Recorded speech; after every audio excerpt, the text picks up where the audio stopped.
aktivitas dan tidak membuka mulutnya. Dia tidak membuka mulutnya, seperti anak domba yang dibawa ke pemotretan, seperti domba yang perlu di depan orang-orang yang berkumpul. Bulunya, ia tidak membuka mulutnya. Sesudah perkahanannya dan hukumannya, ia terambil, dan tentang hasilnya siapakah yang menyelamatkannya? Sungguh ia terputus dari negeri orang-orang hidup, dan karena pemberontakan umatnya ia pulang. Orang menempatkan kuburnya di antara orang-orang fasik, dan dalam matinya ia ada di antara pecahan-pecahan, sekalipun ia tidak berbuat kekerasan. Seru. Ya, kembali kita masuk di dalam suatu hari yang sangat spesial, hari yang besar, hari yang agung bagi kita seluruh umat percaya sedunia ini, bahwa kita kembali dalam suatu momen kita merayakan tentang penderitaan dan kematian Tuhan kita Yesus Kristus. Dan inilah waktu di mana kita memperingati di dalam peristiwa Jumat Agung. Kita bersyukur bahwa ketika kita memperingati hari kematian, hari pertama kematian Kristus, bahwa memang peristiwa ini sudah terjadi. Peristiwa ini sudah terjadi, dan peristiwa ini benar-benar terjadi. Bahwa kita merayakan Jumat Agung, Jumat di mana satu pribadi yang besar, satu pribadi yang hebat, satu pribadi yang sangat berkuasa, tetapi rela mengosongkan dirinya, membiarkan dirinya itu merendahkan diri serendah-rendahnya, dan taat sampai mati, bahkan mati di atas kayu salib. Suatu hal yang tidak bisa dikerjakan oleh siapapun di dunia ini. Tetapi ada pribadi yang besar, pribadi yang ajaib ini, yang mampu melakukannya, meninggalkan segala kemewahannya, kemuliaannya, untuk menjadi seperti kita yang rendah, bahkan dia merendahkan dirinya. Firman Tuhan mengatakan dalam Filipi demikian. Nah, itulah pribadi Yesus, pribadi Kristus, yang melakukan semuanya ini dan mau menerima perjalanan penderitaan untuk kita manusia. Nah, dalam momen Jumat Agung yang kita rayakan hari ini, 10 April 2020, dan nanti sebentar juga kita akan melaksanakannya dalam juga kita dalam bentuk perjamuan kudus. Saya mau angkat satu tema untuk momen seperti saat ini.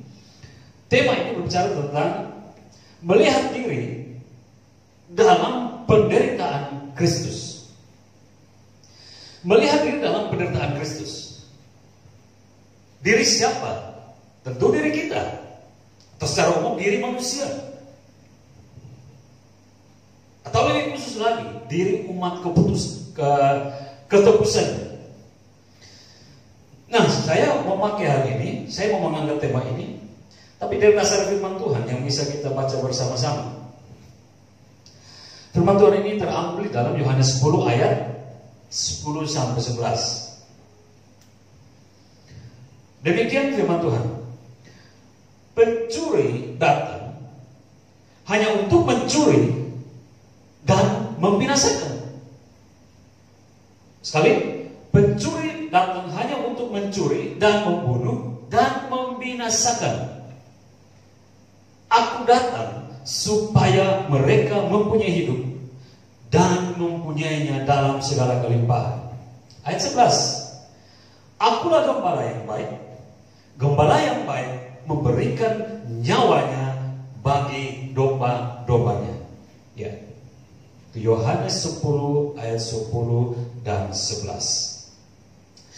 Kekasih dari Tuhan, dalam momen seperti ini, seperti saya bilang, ini momen Jumat Agung di mana kita merayakan, kita mengingat kembali perjalanan penderitaan dan kematian Tuhan Yesus Kristus.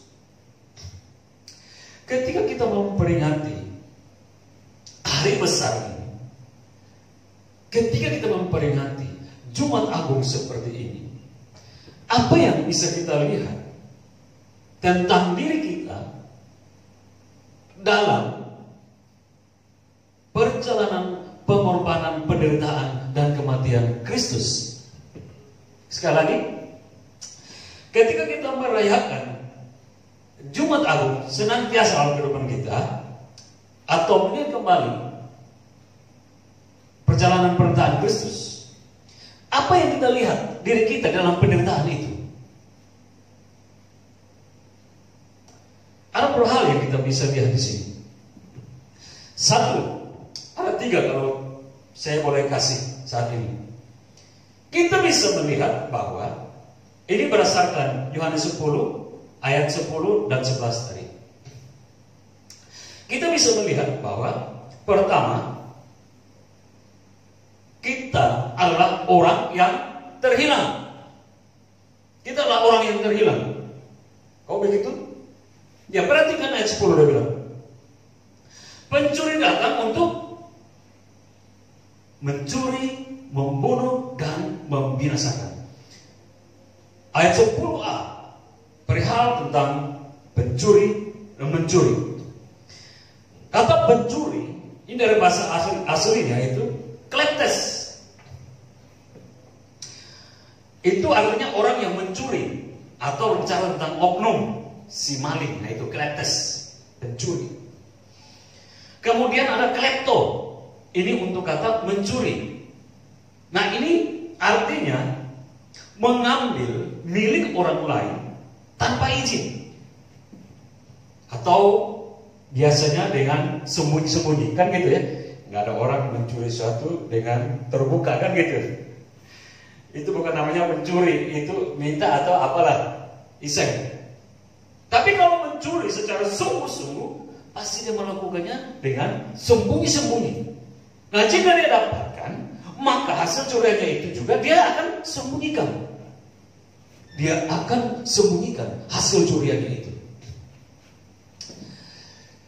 Nah, itu tadi saya bilang, apa yang kita bisa melihat diri kita di dalam perjalanan penderitaan dan kematian Yesus. Satu, bahwa kita melihat kita orang yang terhilang. Bahwa kita adalah orang yang terhilang sebab kita telah dicuri, dan kita berada di tangan si pencuri itu yang namanya iblis. Dan kemudian kita disembunyikan dalam dunia kegelapan, atau disembunyikan, ditaruh dalam dunia kematian. Nah, ini poin pertama. Apa yang kita bisa lihat diri kita dalam kematian Kristus? Kita di sini, begitu kita merenungkan kembali, kita menghayati kembali tentang penderitaan dan kematian Kristus, seharusnya kita melihat posisi diri kita di dalam hal itu, bahwa kita adalah orang yang terhilang, dicuri oleh iblis, dan kemudian kita disembunyikan oleh iblis di dalam dunia kegelapan atau dunia kematian. Itu poin pertama. Yang kedua, kita bisa melihat dalam hal tentang itu, diri kita sebagai apa di dalamnya. Kalau yang pertama kita sebagai orang yang terhilang, maka yang kedua, kita melihat dalam penderitaan dan kematian itu, kita adalah orang-orang yang telah dibunuh. Masih di dalam ayat 10 A, dia bilang pencuri datang untuk mencuri dan membunuh. Nah, ada kata membunuh. Membunuh ini dari kata aslinya itu tuo. Tuo ini artinya selain membunuh, tapi juga menyembelih. Jadi dia pencuri datang untuk membunuh. Dari kata tuo ini, selain membunuh, itu juga bisa diartikan dengan menyembelih. Jadi si pembunuh ini menyembelih. Kira-kira kalau kita pakai kata menyembelih ini, apa yang kita ingat ya? Kita mungkin lebih enaknya itu mengingat tentang hari kurban, kan gitu ya. Artinya di situ ada yang dikurbankan, dan bagaimana cara hewan kurban itu? Kan pasti kita langsung ingat otak, disembelih, kan gitu ya. Disembelih. Orang menyembelih hewan kurban, kan gitu. Kira-kira seperti apa proses itu? Saya kira kita juga langsung tahu bagaimana keadaan orang menyembelih hewan kurban itu. Ya, kita bisa taruh itu domba kek, atau itu kambing kek. tentunya kaki tangannya dipegang atau diikat supaya nggak bisa bergerak. Jadi diikat kuat-kuat begini supaya nggak bisa bergerak. Dan kemudian lehernya itu, entah itu leher domba atau leher kambing, itu diluruskan. Dan kemudian algojonya, si penjaganya itu mengambil pedangnya dan menggorok. Itu kalau kita lihat tentang bagaimana hewan kurban disembelih. Nah, kata tuo, dia datang mencuri, si pencuri datang mencuri dan membunuh ini bisa digantikan dengan menyembelih. Seperti itu kalau kita coba menggambarkan. Jadi kehidupan si domba atau kehidupan si kambing itu diakhiri atau diambil dengan cara yang sadis. Dipaksa untuk mati, sembelih, digorok. Kita bisa melihat gambaran keadaan kita seperti itu. Si pencuri datang mencuri kita dan membunuh. Gambaran ini bisa kita juga pakai di dalam diri kita. Seperti itulah kita. Ketika kita melihat kematian Kristus, sesungguhnya kita melihat bahwa kita ini adalah orang-orang yang terbunuh. Kita dibunuh begitu saja, dirampas hak kehidupan kekekalan kita oleh iblis si pencuri itu. Itu yang kedua. Yang ketiga, kita bisa melihat diri kita sebagai apa? Di dalam kita merenungi penderitaan Kristus. Yang ketiga, kita bisa melihat diri kita bahwa kita adalah orang yang telah mengalami kematian kekal. Ayat 10, pencuri, ayat 10a, pencuri datang untuk mencuri, membunuh dan membinasakan. Ada kata membinasakan di sini. Itu dari bahasa aslinya, bahasa Yunani apolumi, artinya membinasakan, tapi dia mempunyai sifatnya futur sampai ke masa depan. Ini berbicara bahwa kematian yang kita alami karena dipaksa, disembelih paksa oleh iblis, kemudian ditawan, itu kita dimasukkan dalam suatu kematian yang sampai ke masa depan, sampai kepada kekekalan. Nah, udah bisa dapat 3 ya. Kita mau merenungkan tentang diri kita. Dalam setiap kali kita merenungkan penderitaan dan kematian Kristus. Tapi pertanyaannya muncul.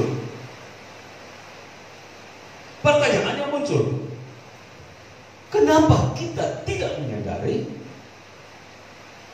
Kenapa kita tidak menyadari selama itu bahwa kita adalah orang-orang yang terhilang, kita adalah orang-orang yang dipaksa terbunuh, dan kita adalah orang-orang yang telah mengalami kematian kekal. Kenapa kita nggak sadar itu? Kenapa tidak satu manusia pun sadar akan hal itu? Untuk berubah kalau dia sadar kan gitu. Untuk bagaimana dia berusaha dapat cari jalan keluar untuk menolong dirinya kalau dia sadar. Tapi ternyata tidak. Dan tidak ada orang yang mampu untuk berusaha karena memang nggak sadar. Pertanyaannya, kenapa dia tidak sadar?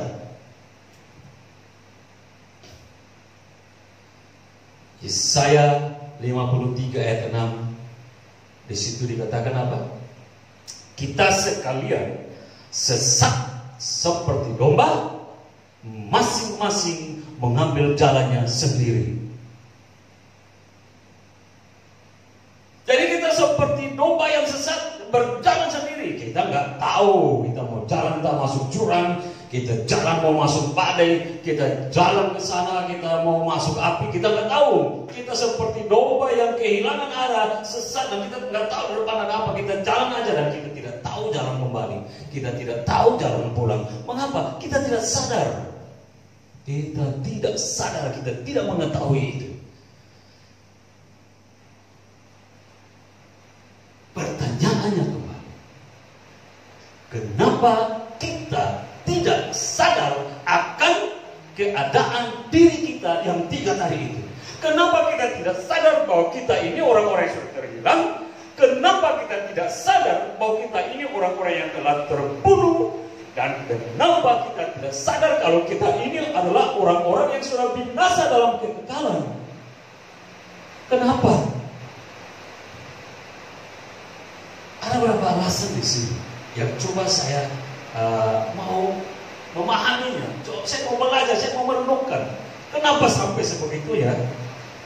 Satu, karena iblis telah mencuri dan mematikan hikmat kita,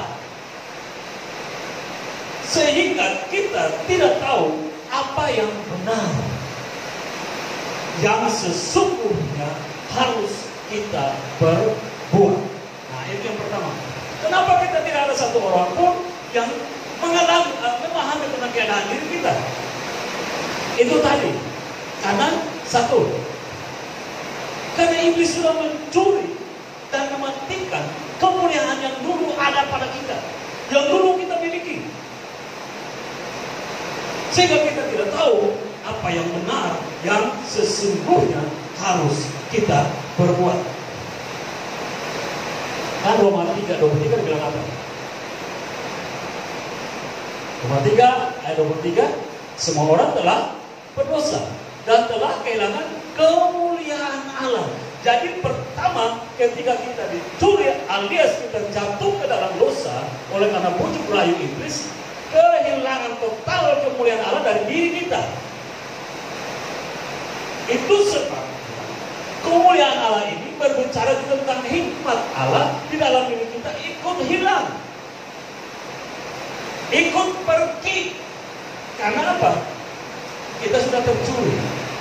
Makanya kita nggak sadar, kita nggak punya hikmat yang benar lagi dalam diri manusia. Atau secara umum, hikmat tidak ada lagi, hikmat benar tidak lagi dalam dunia ini. Jika orang mau terbunuh, orang mau mati, dia nggak sadar itu. Yang kedua, mengapa sampai kita nggak sadar tentang kondisi yang mematikan dalam diri kita? Kedua, karena kita telah terpisah dari kehidupan bersama Allah. Yang kedua alasannya karena kita telah terpisah dari kehidupan bersama Allah yang sesungguhnya pemilik kehidupan itu. 1 Petrus Ibrani 7 ayat 6 di situ dikatakan bahwa sebab imam besar yang demikianlah yang kita perlukan, yaitu yang saleh, tanpa dosa, tanpa noda, yang terpisah dari orang-orang berdosa, dan lebih tinggi daripada tingkat-tingkat surga. Perhatikan kalimat ini.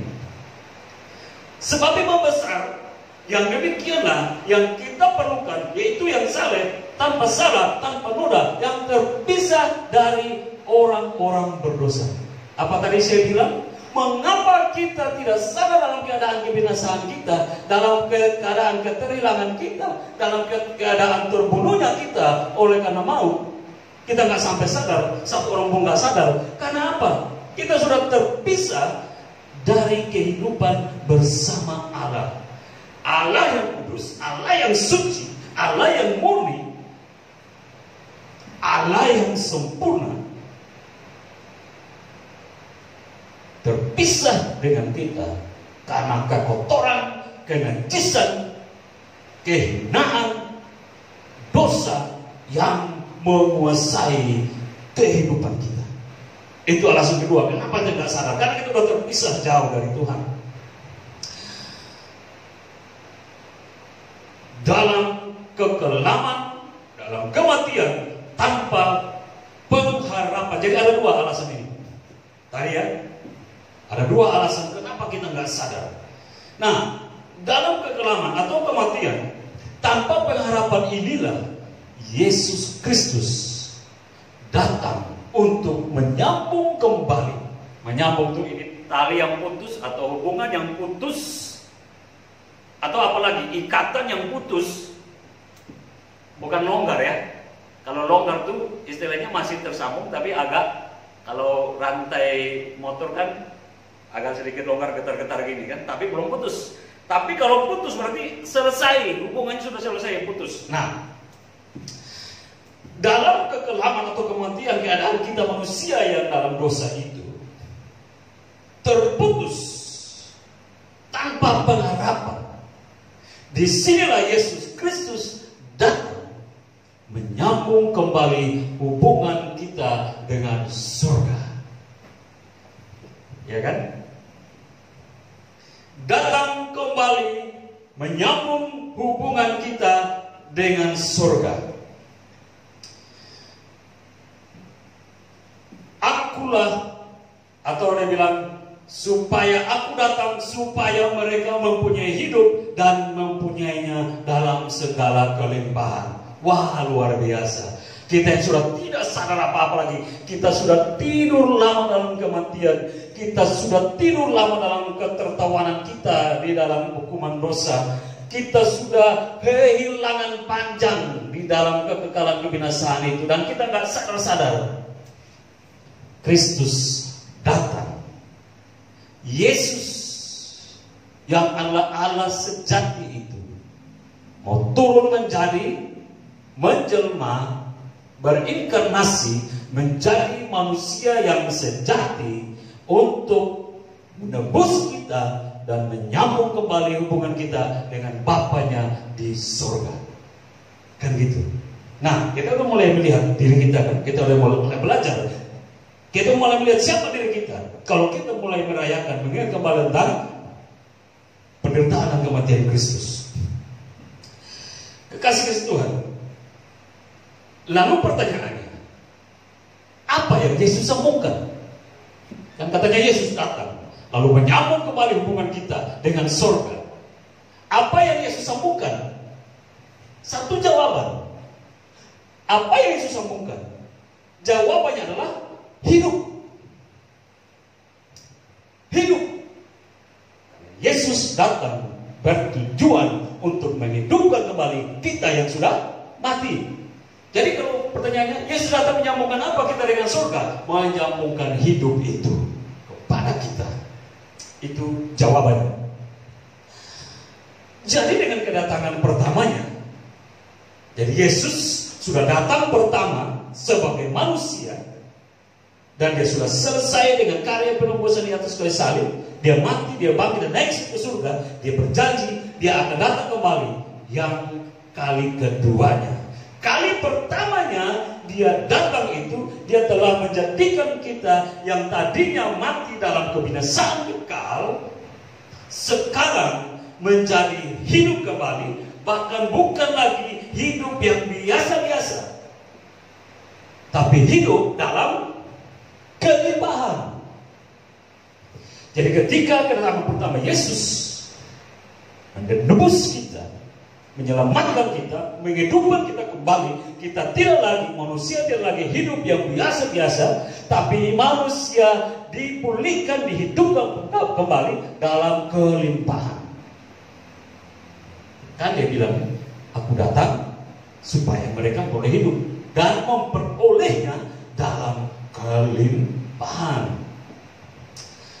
Pertanyaannya lagi, ya enaknya kan kalau kita munculkan pertanyaan-pertanyaan supaya kita bisa menjawab dalam kebenaran firman Tuhan untuk pengetahuan kita akan pengajaran kebenaran, dan itu akan menguatkan iman kita dan kita makin mau lebih percaya kepada Kristus. Sekarang Yesus bilang, aku datang supaya mereka memiliki hidup dan memilikinya dalam segala kelimpahan. Pertanyaannya lagi, kelimpahan dalam hal apa? Kelimpahan dalam hal apa? Saya punya beberapa jawaban. Jadi saya coba merenungkan semua ini. Satu, kelimpahan dalam kemuliaan ilahi. Ini yang pertama dulu. Karena tadi, kenapa manusia nggak sadar kalau dia sudah binasa selama ini, dan dia akan masuk di dalam kebinasaan kekal, dan dia tidak sadar kematian itu, dan dia tidak mampu untuk berusaha diri keluar dari situ karena memang dia tidak punya kemampuan. Sadar aja enggak, kan gitu ya? Sadar aja enggak, bagaimana mau berusaha? Contohnya begini, orang lagi tidur, dia ngorok, tapi ada makanan di depannya. Bagaimana makan makanan itu bisa didapatkan. Meskipun mungkin dia tidur dalam keadaan lapar, tapi karena dia lagi tidur, dia lagi ngorok, ya dia nggak sadar. Nah, itu sama juga seperti gambaran tadi. Kita dalam kematian, di dalam tidur panjang kematian itu, bagaimana kita bisa sadar? Bagaimana kita bisa berusaha? Sadar aja enggak? Bagaimana orang itu bisa makan makanan yang sudah tersedia banyak? Melek pun enggak. Lagi tutup mata terus. Bagaimana dia bisa berusaha? Enggak. Yesus datang memberikan kelimpahan dalam kemuliaan ilahi. Ini yang pertama. Sebab mari dasarnya kembali kepada Roma 3 ayat 23. Semua orang telah berdosa dan telah kehilangan kemuliaan Allah. Ini yang pertama.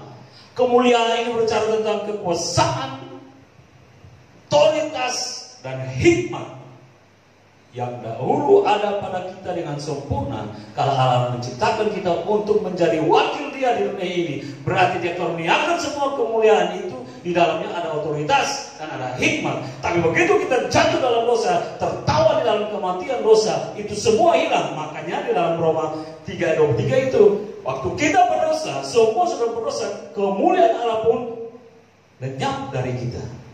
Maka yang harus pertama yang Tuhan kerjakan untuk diri kita, yaitu ketika Dia datang memberi dirinya supaya kita hidup, yang pertama Dia memproses kita kembali masuk di dalam suatu kehidupan yang penuh dengan kemuliaan Allah. Itu tadi saya bilang, ketika kita dibangkitkan kembali, ketika kita diberi hidup kembali, kita tidak seperti yang dahulu, tapi kita hidup dalam suatu kehidupan yang tidak biasa, karena kemuliaan Allah dipulihkan kembali, karena kemuliaan Allah diberikan kembali kepada orang yang sudah diselamatkan dalam darah Yesus itu. Jadi kalau kita mau bertanya, kita dipulihkan dari apa? Kita dipulihkan, diberikan kembali kemuliaan Allah yang sudah hilang itu. Supaya apa? Supaya kita mempunyai kesadaran, karena hikmat itu, karena kemuliaan itu juga berbicara tentang hikmat Allah. Kalau nggak ada hikmat Allah dalam diri kita, kita tahu diri kita siapa? Enggak. Makanya kita bisa lihat ada manusia sekarang seperti hewan, perilakunya seperti hewan. Kita bisa lihat banyak video-video viral bagaimana kejahatan manusia. Bukan satu dua kejahatan, tapi hampir semua kejahatan. Kok bisa seperti hewan? Bahkan kita ketemu kata-kata yang lucu kan. Sekarang ini hewan masih punya lebih peri kemanusiaan daripada manusia tidak punya peri kebinatangan kan gitu.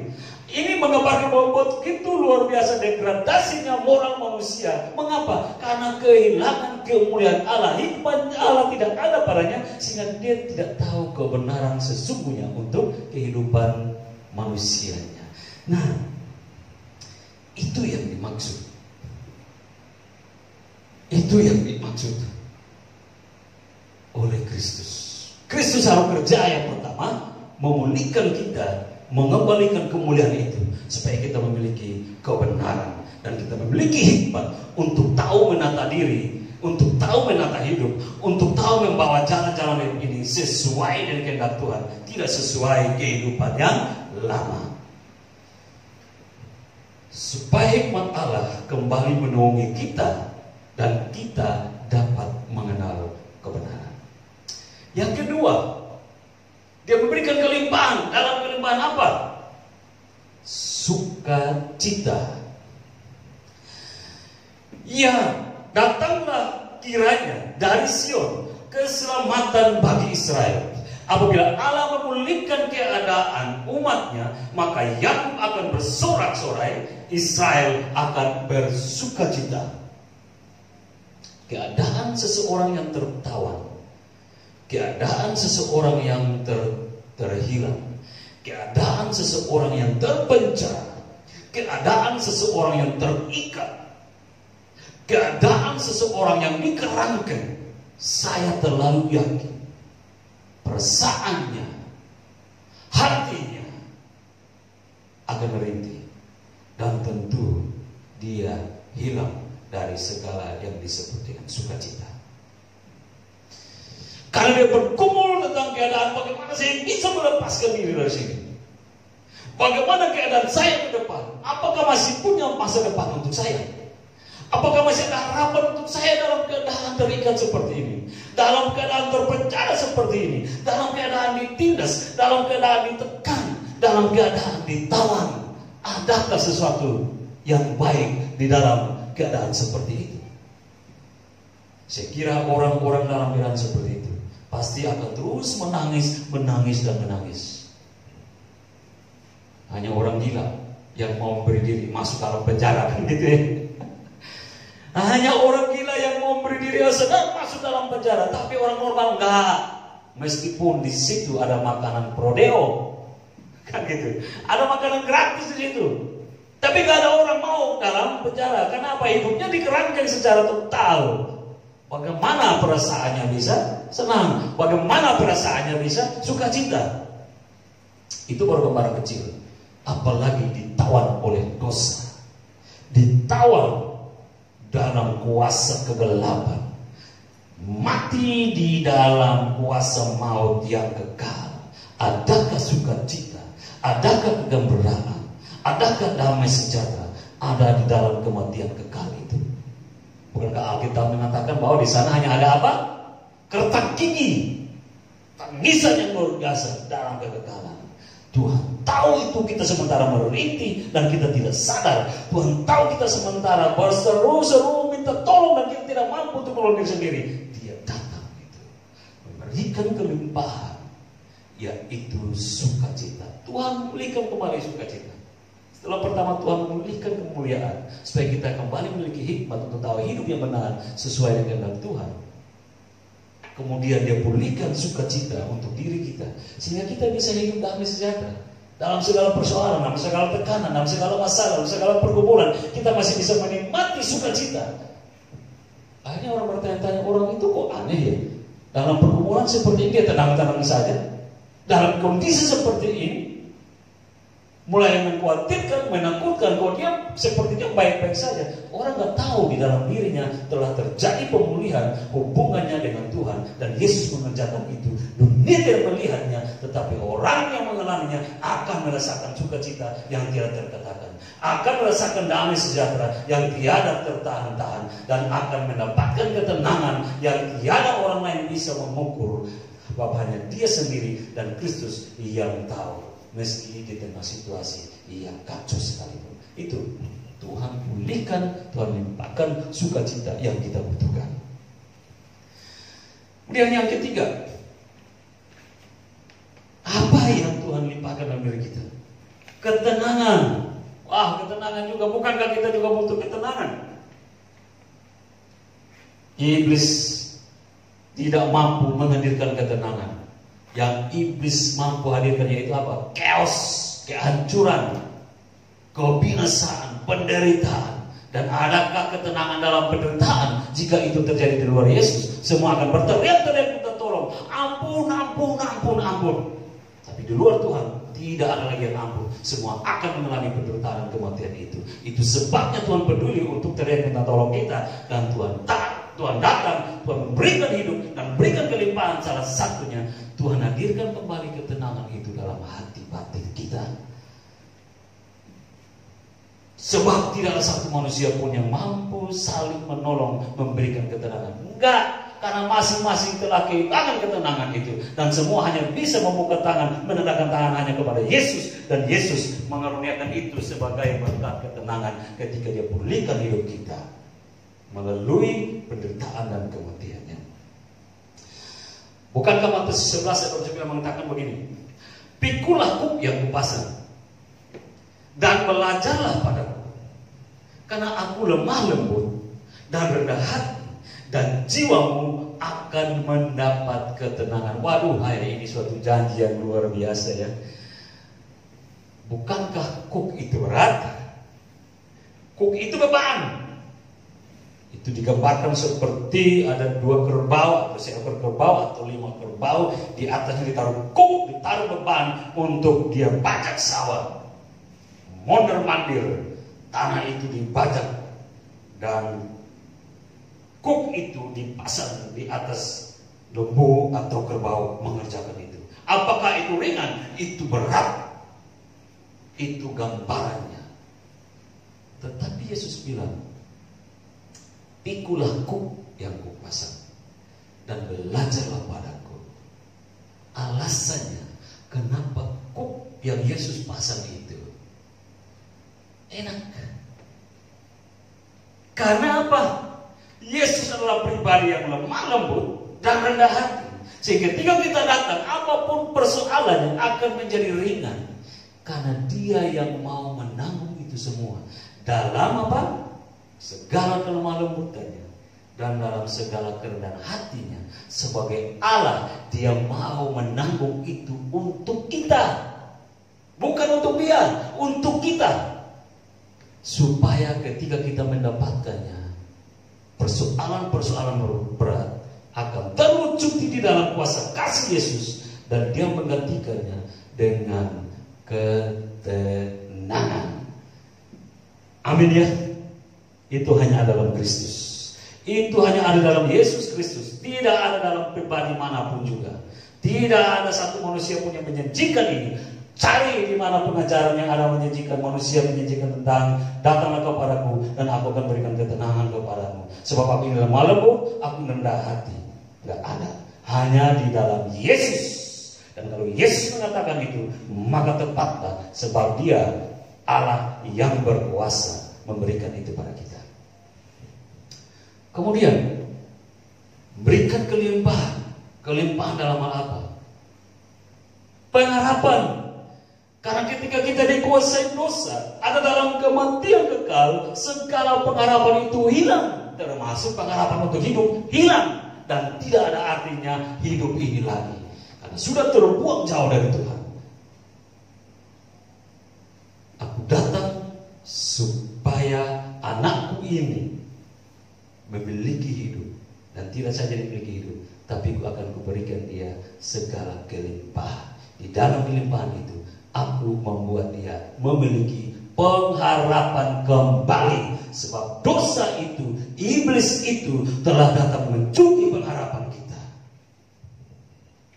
1 Petrus 1 ayat 3. Terpujilah Allah dan Bapa Tuhan kita Yesus Kristus, yang karena rahmatnya yang besar telah melahirkan kita kembali oleh kebangkitan Yesus Kristus dari antara orang mati kepada suatu hidup yang penuh pengharapan. Yesus Kristus mati dan bangkit untuk membawa kepada kita suatu hidup yang penuh pengharapan. Bukan lagi hidup dalam kematian. Kematian sudah selesai. Kematian sudah tamat. Kematian sudah kalah di bawah kuasa kematian dan kebangkitan Kristus. Hanya Kristus yang mampu mengerjakan itu. Tidak ada pribadi yang lain. Karena itu ketika dia bilang aku akan memberikan kelimpahan, maka di dalam kelimpahan itu dia lahirkan kembali pengharapan. Sehingga kita masih punya pengharapan. Bapak masih kasih dalam Tuhan. Ketika kita masih bisa bangun pagi, kita masih bisa lihat hijaunya taman, hijaunya pohon, hijaunya lingkungan kita yang asri. Ketika kita masih bangun pagi, kita melihat burung-burung kecil berterbangan sambil bersiul bernyanyi. Atau kita melihat situasi yang dingin karena embun, tapi di situ ada berterbangan kupu-kupu yang berwarna-warni. Dan kita bisa masih memandang keadaan alam yang luar biasa menarik dan indahnya. Bukankah itu menjawab pengharapan, bahwa menjawab suatu kehidupan, bahwa kita masih punya pengharapan yang lebih baik ke depan? Karya Kristus mati untuk kita. Salah satunya juga untuk berikan kesempatan pada kita untuk masih bisa menikmati ciptaan atau hasil karyanya yang lain di dunia ini. Kalau kita hidup dalam tekanan dosa, kita hidup dalam tawanan maut, seindah apapun, semoleh apapun karya Tuhan bagi kita, kita tidak dapat menikmatinya. Karena hidup ini dirundung oleh masalah, dirundung oleh kematian, dan penuh dengan segala kepenatan dalam hidup kita. Tapi ketika kita dilepaskan dari semuanya itu, ketika kita dibebaskan, kita akan merasa lega. Dan Tuhan melahirkan kembali semangat hidup yang penuh pengharapan. Sehingga keadaan ciptaan Allah yang indah-indah itu dapat kita nikmati kembali. Bukankah itu bentuk kasih yang luar biasa? Allah memenuhi seluruh kehidupan kita. Allah memenuhi seluruh kebutuhan kita. Dan Allah tahu apa yang kita butuhkan. Termasuk perasaan damai sejahtera dan penuh pengharapan itu. Allah penuhi. Kemudian Allah limpahkan dalam apa? Hidup kekal sudah pastinya. Karena tadi apa? Pencuri datang untuk apa? Mencuri, membunuh, dan membinasakan. Artinya mematikan kita, memasukkan kita di dalam tawanan kehidupan kekal. Dan kita akan binasa kekal. Dan kita dibakar dalam kekekalan. Tuhan tidak mau kita dibakar. Sebab Dia menyediakan dapur itu. Dia tahu betul bagaimana penderitaan itu. Alkitab hanya mampu menulis di sana hanya ada kertakan gigi. Tapi Alkitab pun tidak bisa menggambarkan bagaimana luar biasa kedahsyatan penderitaan itu, hukuman itu. Dia tiba dalam kesimpulannya. Di situ hanya ada kertakan gigi dan Allah tahu itu. Allah tidak mau kita yang baik-baik ini. Allah tidak mau kita yang cantik. Allah tidak mau kita yang ganteng. Allah tidak mau kita yang sudah hidup dengan baik ini harus masuk dalam dapur penghukuman yang Dia sediakan untuk iblis dan kuasa maut itu. Allah mau kita pulih kembali. Allah mau kita hidup kembali. Karena itu Dia memberikan segalanya bagi kita dengan maksud kita memperoleh kehidupan kekal. Di dalam apa? Dirinya. Jadi itu tadi ya. Allah memberikan kelimpahan-kelimpahan itu bagi kita. Di dalam Yesus Kristus. Sekarang pertanyaannya. Allah sudah memberikan semuanya itu kepada kita.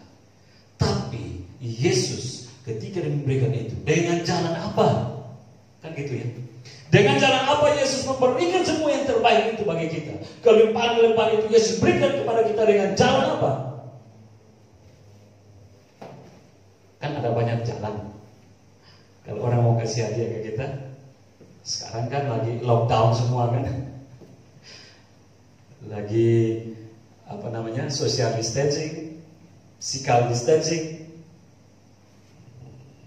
Karena virus yang mewabah ini dan semua tidak bebas kemana-mana. Tetapi ada seorang cewek dan seorang cowok memadu kasih. Mereka butuh bertemu, tapi tidak bisa.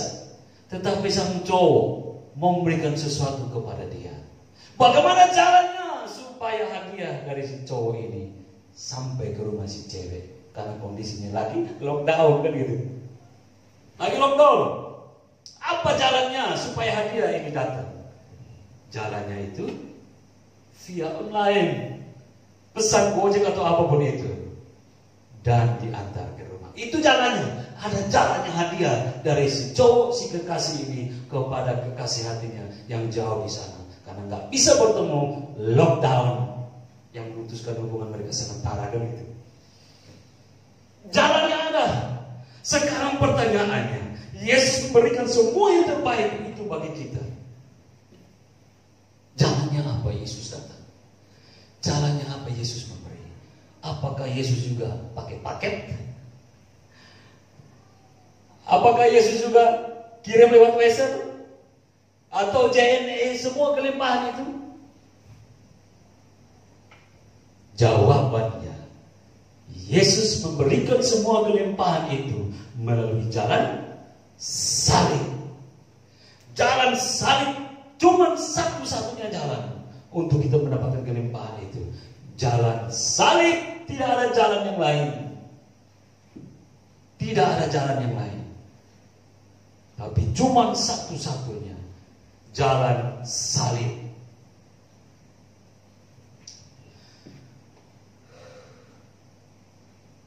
Apa itu jalan salib? Jalan salib itu berbicara tentang jalan penderitaan dan kematian. Yohanes 10 ayat 11. Aku gembala yang baik. Gembala yang baik memberikan nyawanya bagi domba-dombanya.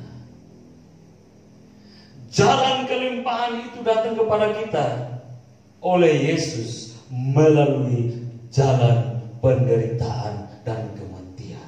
Sebab dia sendiri mengatakan dalam Yohanes 10 ayat 11, akulah gembala yang baik, dan aku karena gembala yang baik, aku akan memberikan nyawaku bagi domba-dombaku. Kata memberikan nyawaku ini di dalamnya pemahaman penderitaan dan kematian melalui tubuhnya. Luar biasa kan? Ketika kita melihat jalan ini, kita mulai belajar tentang jalan ini, jalan kelimpahan. Tapi di situ ada harga yang dibayar. Kita menikmati semua kelimpahan, tapi kita lupa ada harga yang sangat mahal nanti ada ternilai harus dibayar. Jalan salib. Dan ini bukan hal yang begitu saja terjadi. Jalan salib ini bukan suatu rancangan baru dari Allah. Jalan salib ini bukan hal yang baru muncul di dalam pemikiran Allah, tetapi itu sudah dibuatkan dari awal-awal manusia ada di dunia ini. Bahkan awal kejatuhan manusia, jalan ini sudah dipersiapkan Tuhan. Ada berapa poin yang bisa kita lihat? Kejadian 3 ayat 15. Pada waktu manusia jatuh dan manusia mulai saling mengkambing hitamkan, Tuhan tanya kepada Adam, kenapa Adam? Adam bilang, ini perempuan yang kau kasih kepadaku, dia yang membawa buah itu sehingga aku makan. Lalu Tuhan tanya kepada perempuan, kenapa kau makan dari buah yang saya larang itu? Perempuan Hawa ini mengatakan, ini ular yang memperdaya aku, maka aku ambil, aku makan. Lalu Tuhan menghadap kepada ular yang adalah gambar dari si iblis. Karena itu engkau, hai iblis, hai ular, engkau melakukan semuanya ini, maka aku akan mengadakan permusuhan antara engkau dan perempuan ini, antara keturunanmu dan keturunannya. Keturunannya akan meremukkan kepalamu dan engkau akan meremukkan tumitnya.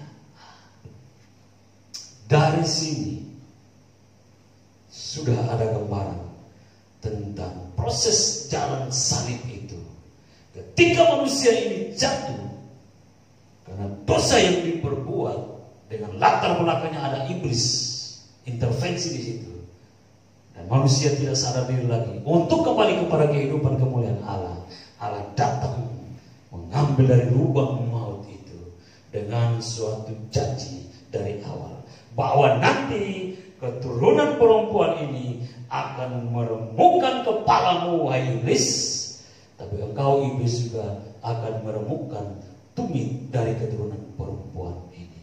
Ini sudah mulai ada gambaran tentang proses-proses perjalanan penembusan itu melalui tantangan-tantangan, melalui penderitaan yang sudah mulai digambarkan di dalam Kejadian 3 ayat 15 di Taman Eden itu. Kemudian dalam Yesaya 53 ini perlu kita perhatikan baik-baik. Di dalam Yesaya 53 ayat 5-9 ini tentang nubuatan yang hebat tentang penderitaan Kristus. Dan kalau kita baca ini dengan merenungkan baik-baik, kita bisa sedih di sini karena bagaimana luar biasanya penderitaan itu digambarkan jauh-jauh sebelum Yesus menggenapi dalam hidupnya.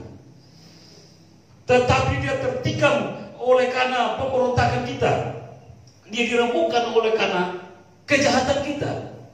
Dia dianiaya, tetapi dia membiarkan diri ditindas dan tidak membuka mulutnya. Dia tidak membuka mulutnya, seperti anak domba yang dibawa ke pembantaian, seperti induk domba yang keluh di depan orang-orang yang menggunting bulunya. Ia tidak membuka mulutnya. Sesudah penahanannya dan penghukumannya, ia terambil, dan tentang nasibnya siapakah yang memikirkannya? Sungguh ia terputus dari negeri orang-orang hidup, dan karena pemberontakan umatku ia kena tulah. Orang menempatkan kuburnya di antara orang-orang fasik, dan dalam matinya ia ada di antara penjahat-penjahat, sekalipun ia tidak berbuat kekerasan dan tipu tidak ada dalam mulutnya. Bayangkan, masih jauh sebelum kedatangan Kristus, nubuatan ini Tuhan berkenan menuliskannya melalui hambanya Yesaya. Artinya sudah dibuatkan tentang penderitaan dan kematian Kristus dan betapa dahsyatnya digambarkan dalam Yesaya 53 ini. Waduh, luar biasa. Sampai di situ bilang diremukkan. Bayangkan diremukkan itu seperti apa ya? Ya kalau apa ya, kalau benda-benda elektronik yang kecil kita remukkan itu, kita hancurkan, kita banting-banting sampai hancur, istilahnya diperterin sampai udah tercerai. Seperti diremukkan. Kalau hewan mungkin dipukul-pukul sampai dicincang-cincang, diremukkan, dimutilasi, diremukkan. Itu penggambarannya seperti itu. Itu digambarkan di dalam kehidupan Yesus kelak. Jauh sebelum pengenapan itu sudah dibuatkan. Pengenapannya di mana? 4 Injil semuanya jelas-jelas menuliskan. Injil Matius, Injil Markus, Injil Lukas, Injil Yohanes. Terang-terang menuliskan tentang penderitaan dan kematian Kristus. Satu tujuan untuk menyelamatkan kita. Saya coba melihat di dalam Yohanes 19 ayat 17 sampai 18. Di situ dikatakan bahwa sambil memikul salibnya, ia pergi keluar ke tempat yang bernama Tengkorak. Dalam bahasa Ibrani disebut Golgota, dan di situ ia disalibkan. Bayangkan, saya mau yang seperti ini. Dia akan menanggung kematian itu di salib, tapi dia membawa salib kematiannya itu dalam dirinya, pada punggungnya, dia memikulnya.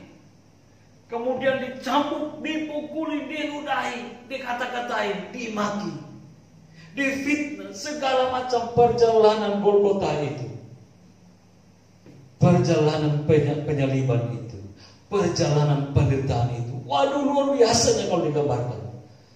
Penggambarannya itu apa? Waktu prajurit itu, ada seorang prajurit mengambil tombak dan menusuk bagian lambungnya. Alkitab mencatat keluar darah, dan setelah itu air. Berarti sampai titik darah terakhir, kan orang biasa bilang begitu ya, sampai titik darah terakhir Kristus, selesai darah itu, tidak ada darah, kemudian air keluar. Bapak Ibu bisa menggambarkan tentang penderitaan ini. Sampai saya mencatat, dia tidak tampak dan orang tidak mau melihat dia. Semaraknya hilang karena pergumulan, karena penderitaan itu. Kalau saya menonton film menggambarkan tentang itu, Passion of Christ, waduh, itu baru penggambaran bagaimana kalau kita lihat langsung seperti pada waktu itu. Kalau kita bahas seperti kita berbicara dengan Roma bulu kudu, kita pun berdiri, kita membayangkan bagaimana penderitaan itu luar biasa. Tapi Yesus manusia seutuhnya siap dan mau menanggung itu, meski itu bukan kesalahannya, meski itu bukan karena dosanya, tapi dia mau menanggungnya. Tapi kita manusia yang jahat ini, yang bodoh ini, yang najis ini, kita menganggap dia yang kena tulah.